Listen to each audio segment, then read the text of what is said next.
আসসালামু আলাইকুম। আসুন আজকে আপনাদের সাথে আমি একটি বিষয় শেয়ার করি।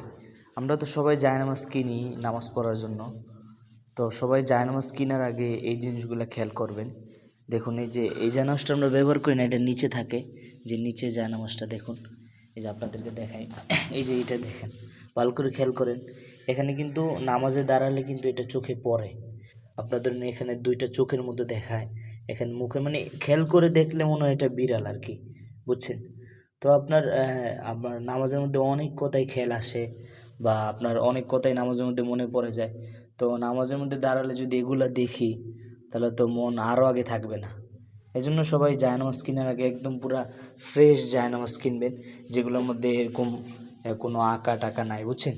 এটা এটা দেখেন, মানে দেখা জোর দূর থেকে যেটা ফুলের মধ্যে, কিন্তু এই মনোযোগ দিয়ে দেখলে দেখেন এখানে কিন্তু বিড়ালের মতো দেখা যায়, বুঝছেন?